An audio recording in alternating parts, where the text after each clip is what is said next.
Well, howdy, howdy, howdy. Nearly senior citizen here. Greetings, boys, girls, and all of our non-binary friends, and welcome to this, a brand new day. Thumbs up for that. I don't even know what day it is. It is Saturday. Oh, well, how about that? Welcome to Saturday, the weekend. A good thing. I have been using my SADS light, seasonal affective disorder light here, and it's not plugged in, so I'm not going to blast the camera lens with it. But it shines full spectrum light, and I shone it into my face all day yesterday. It's supposed to shine into your eyes and into your face so that your body registers all this full spectrum light. I have seasonal affective disorder, and people with SADS get more depressed as it gets darker. So, yay. And as a lot of things have been happening in my life, some issues, like my SADS, have gotten worse as I've gotten older. Like a lot of my ADHD symptoms have gotten worse as I've gotten older. So, thumbs up on that. So, yeah, wasn't doing well. My therapist mentioned that, and so I've been using it again. I used it all day yesterday. I used it all up until the moment I started recording this morning. Yesterday, it felt weird. Now, I'm going to say why, of course, because when you take an antidepressant and you are very depressed, you are going to get a physical burst of energy for a few weeks before your mental processes catch up, which is why it can be dangerous and you need to put therapy with medication a lot of the time. Because if you're close to self-harm but you're depressed so you don't have the energy and you take the medications, now you've got energy. And your mental processes haven't caught up and started making you feel better. So it can be dangerous. But your mind will catch up, and that's a good thing. So I think that's what's going on with the SADS light here. I felt physically more energized yesterday. Mentally, I did not. So that was fun. My body wanted to do things. My mind was still largely in a fog. I've been trying to do a lot of thinking, and this sort of comes out of the fog part. But I was doing a lot of thinking yesterday at the same time, which shows that maybe I've got a little bit more mental energy, but I didn't have much. I spent a lot of time not doing much. But I've been thinking about a lot of things because, my channel's been slowly falling apart, and that's life, yay. But the thing is, you can either adapt or die, and I've seen channels, even in the time that I have been online, that couldn't adapt and died. And I can either adapt the things that I'm doing or just get used to my channel fading away and dying. Part of the reason that I haven't been doing a whole lot of game videos for the channel now is because just that kind of video is very niche the way I do it these days. Most videos that are popular gameplay wise are the more cut apart, edited, and telling a story part. The long plays, as I tend to do, aren't the more popular kind. The shorter, more curated, yeah, that's a good word, curated experience of the video as opposed to just the long play. So it's either adapt or die, or try and adapt to being a smaller niche. I mean, there's a roguelike type game called Dwarf Fortress, and it has a mega huge group of people that are helping to support the people, two brothers, that are making the game. It is intensely complex, the game. The community is intensely involved. I mean, it's to the point where they make changes, like they did things like with cats. Cats will lick their feet. But they started noticing in-game that the cats were dying everywhere.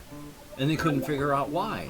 Well, dwarves spill beer, and cats walk through beer, and then cats lick their paws, get drunk, and alcohol is poisonous to cats, so the cats die. So it's a very complex game. At the same time, there are a ton of mods for it to make it so that normal people can play it, because it just uses plain ASCII graphics, top-down looking, so it's hard to figure out visually what's going on. All sorts of mods that give extra tile sets that make it so it's isometric, so that it gives it at least a pseudo 3D look to it. But it's a really niche game, because that kind of game, while there's a huge community for it, it's huge relative to itself, extremely small compared to anything else. Now, the reason I bring this up is I'm subscribed to a channel. I don't watch the videos very often, but I subscribe to a channel where the guy just does Dwarf Fortress videos. And usually just the ASCII graphics or smaller tile sets. And that's it. Niche videos. I think the last time that I looked, his curated niche videos get about 50,000 views each.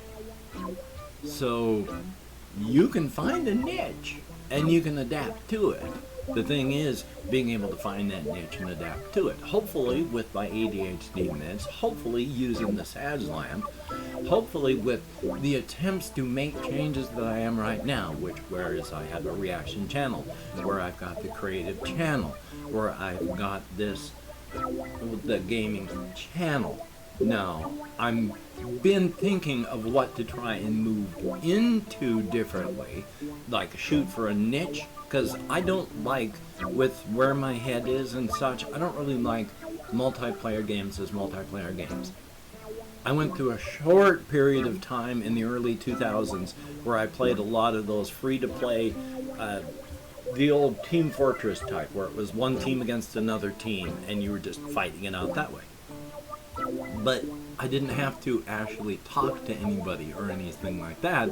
I could treat the other players basically as bots. Oh, excuse me. Even when I played MMOs, I was one of those people that played them so that players were around, but I never teamed up with anybody. I just wanted other players to be there. I never interacted with them.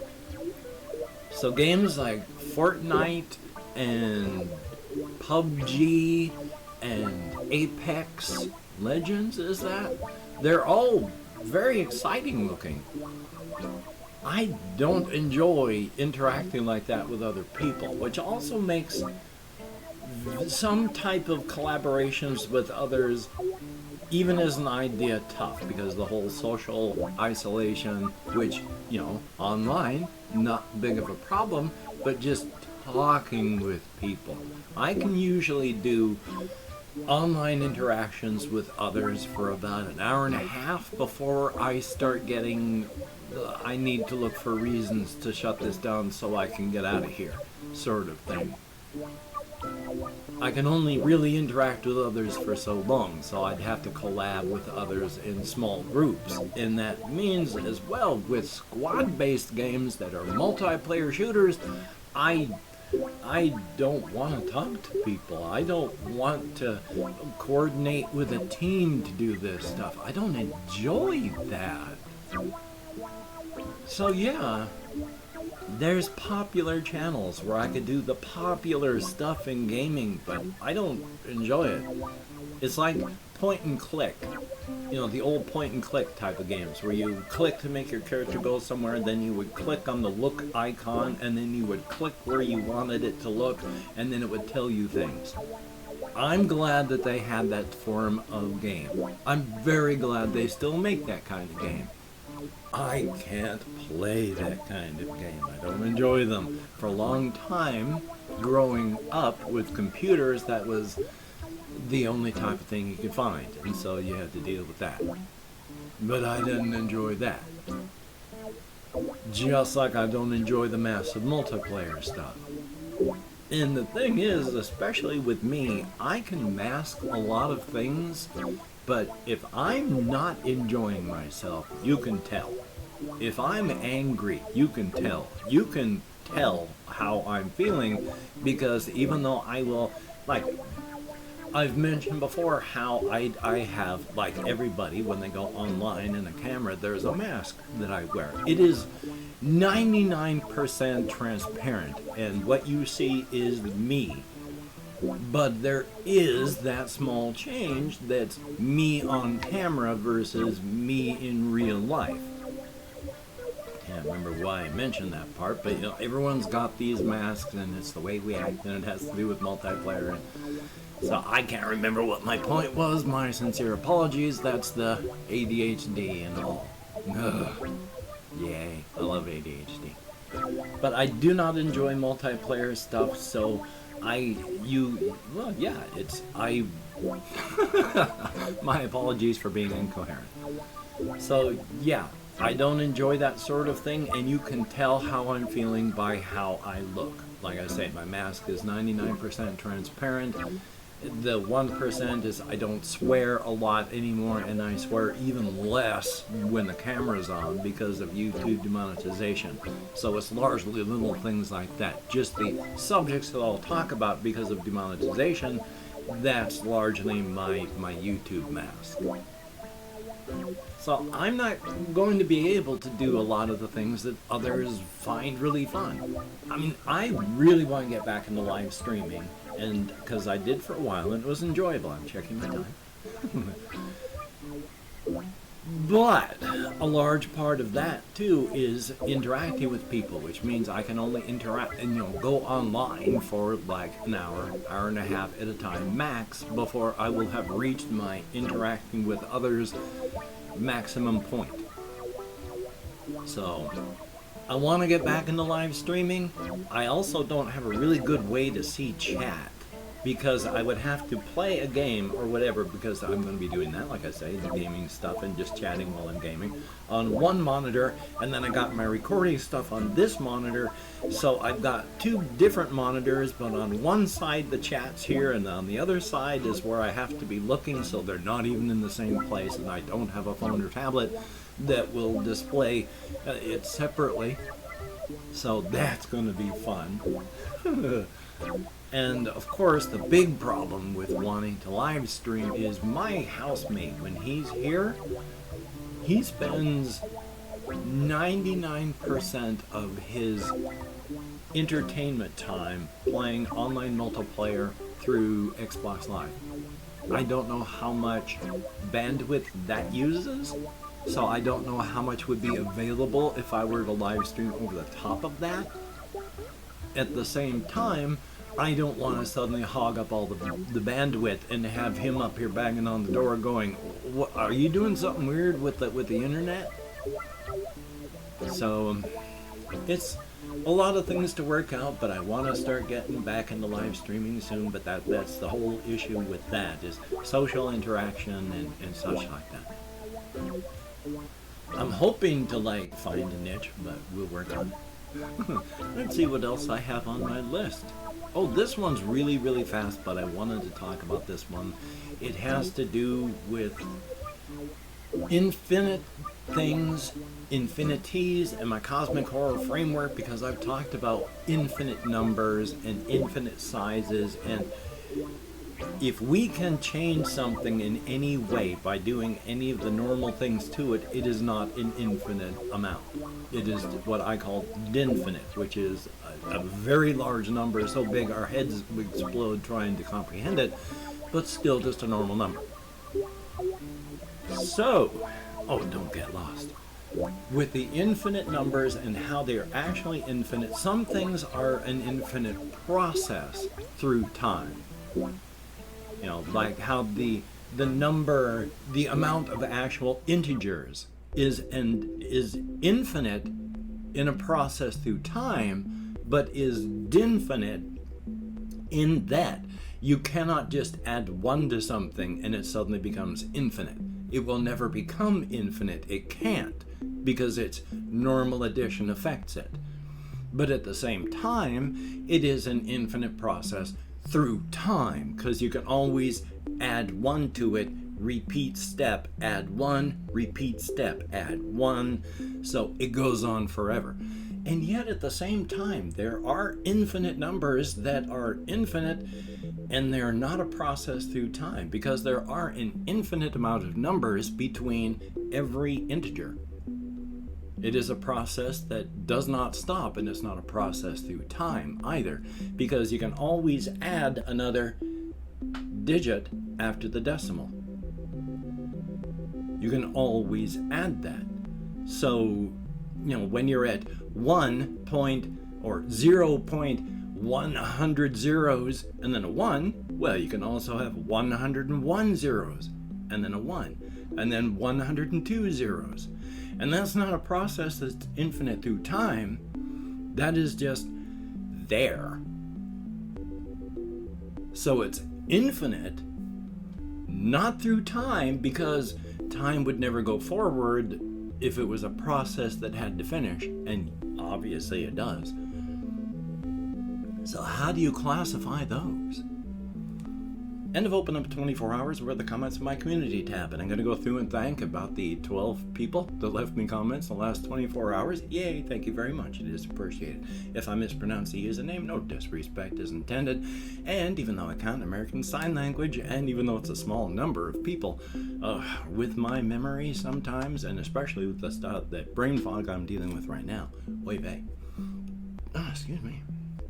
We have Melonburger, thumbs up and thank you. H. Minks, greatly appreciated. H. Kendrick, thumbs up. Confused Owl 29, always good to see you in the comments. Just Man Bun is fine, thumbs up. Lex 224ification, thumbs up and thank you. We have Haley Plays, greatly appreciated. There is Spider Noodles, I like the name, thumbs up and thank you. Favel, always good to see you in the comments. And we have a Richard Knock, thumbs up. There's Big T, greatly appreciated. And that is it. 11 people left me comments in the last 24 hours. Like I say, my channel is dying on the vine. But for everybody that has left a comment, greatly appreciated. Thumbs up. You get me out of my head and into the world and dealing with real people. Greatly appreciated. Thumbs up for that. With my hands in the air, I do not know what device you may be watching this on, so I do not know where the video description text is, but inside of that I have links to all of my channels, and of course I have links to things like my Twitter, Facebook, and Patreon. And if you could become a patreon.com patron, like one of these beautiful and awesome people that are helping to keep me and my pets alive, a roof over my head, and pain medication inside of me, thank you so much to each and every one of these beautiful and awesome people. If you could help, that would be cool. But if you'd like to help me out without becoming a member of the patronage, I do have a PayPal link. If you could check that out, that'd be awesome. Definitely a thumbs up on that. And if you want to help me out without sending money, I have an Amazon wishlist link, which hopefully I have updated to have cat food on it. Executive dysfunction is fun. Thumbs up for that. Now, do not feel obligated. I do not feel entitled. And if you cannot or simply do not donate, I take all good wishes and I deposit them in the bank of my heart, where I draw interest. So thank you very much. If you could toss me a like, I appreciate all the positive validation I get from my existence. And of course, if you could hit the notification bell on the subscription button, that would be very cool. And of course, once again, thank you so very much for having watched this far. If you have, it is very cool, very appreciated. A definite thumbs up on that. Well, I'm going to try and get some more creative stuff done. So hopefully not as avant-garde as most of my things, but I am a frustrated avant-garde videographer. So probably most of my stuff will be just as hard to understand or even enjoy as most of my things. So thumbs up on that. With the Kofefe bug still raging around the world and the healthcare system in the United States catastrophically failing underneath the mass and the weight, please be smart. The virus is not a hoax. It does not care about your political affiliation. Things like horse paste and breathing vaporized hydrogen peroxide is not going to help you. Just practice your social distancing, wear a mask around others, wash your hands often, try not to touch your face. Please get the vaccine if you haven't. Get a booster if you haven't. It's available. We can get through this somehow. So until we meet again, you take care. Have a great day today. I will see you on the flip side. And that is, well, in my eyes, a very good thing.